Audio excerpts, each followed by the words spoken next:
Assalamualaikum warahmatullahi wabarakatuh. Salam sejahtera bagi kita sekalian. Saudara, kembali kita bertemu di ulasan seputar budaya kerja organisasi. Nah, saudara, pada kesempatan kali ini kita akan membahas langkah-langkah yang segera dilakukan ketika kita telah mengambil kesimpulan atau kesepakatan bersama di dalam melakukan sebuah perubahan pola budaya kerja dalam suatu organisasi. Nah, langkah pertama yang mesti kita lakukan adalah dengan melakukan diagnostic reading, yaitu suatu langkah untuk menemukanali permasalahan-permasalahan yang ada di dalam sebuah organisasi dan melakukan intervensi untuk membuat organisasi itu kembali menjadi sehat, menjadi lebih produktif. Nah, di dalam diagnostic reading ini beberapa teknik yang biasa digunakan oleh para human resource, HRD, perusahaan atau organisasi, yaitu dengan teknik misalnya dengan layered system analysis, dengan melakukan analisa menurut skala psikometrik. Kita menilai hal-hal mana yang berpotensi untuk segera kita lakukan perubahan.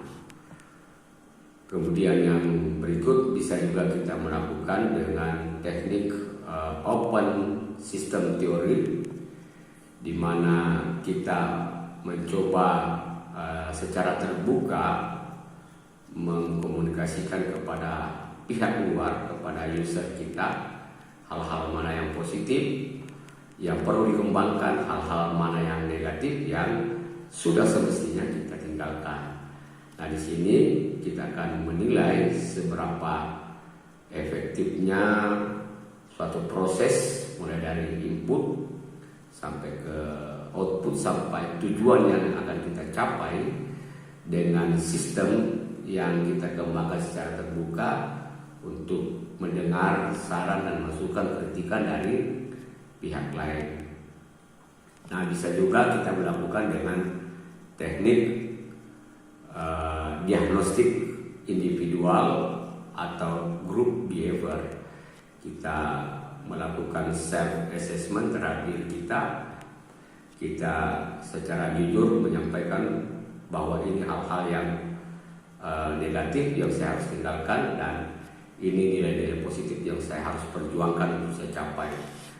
Kemudian kita membuat sebuah pernyataan bahwa saya akan meninggalkan ini dan saya akan melakukan yang positif. Atau secara grup kita menilai grup-grup tertentu, jika itu ada dalam satu grup, hal-hal mana yang menjadi dominan, faktor-faktor yang menjadi kekuatan grup, dan faktor-faktor mana yang menjadi kelemahan dalam satu grup, untuk kita rubah menjadi sebuah pola budaya kerja yang baru.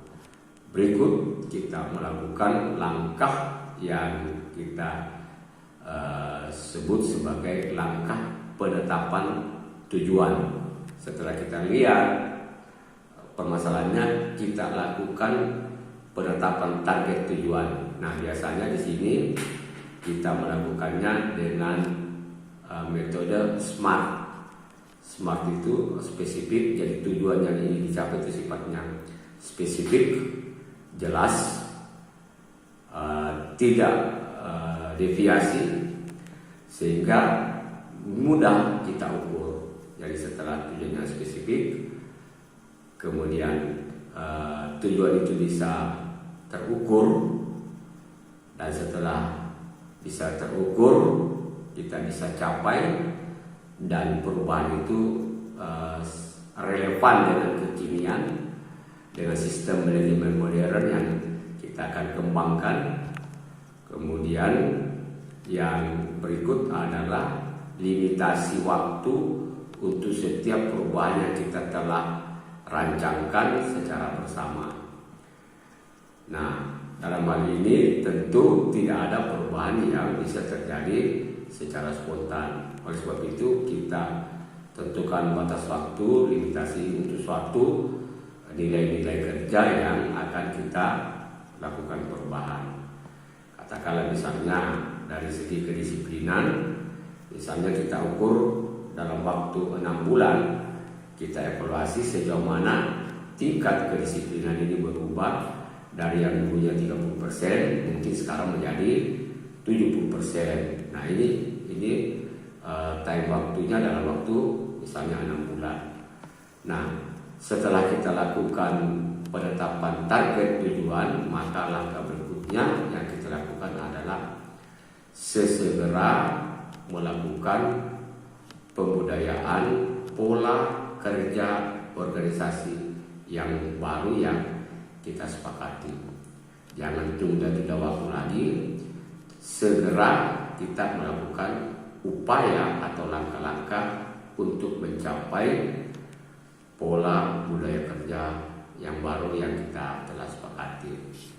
Dan setelah itu, maka langkah berikut yang kita akan lakukan adalah melakukan monitoring dan evaluasi pelaksanaan pola budaya kerja yang baru. Seberapa efektifnya, kemudian setelah itu kita lakukan lagi perbaikan-perbaikan, yang lemah kita kuatkan, yang kurang kita tambahkan. Dan diharapkan berdasarkan limitasi waktu yang kita telah tentukan, maka kinerja organisasi akan menjadi lebih baik dan lebih maksimal. Pepatah lama mengatakan bahwa where there is a will, there is a way. Di mana ada kemauan, di situ pasti ada jalan. Salam Aki, kepada salam.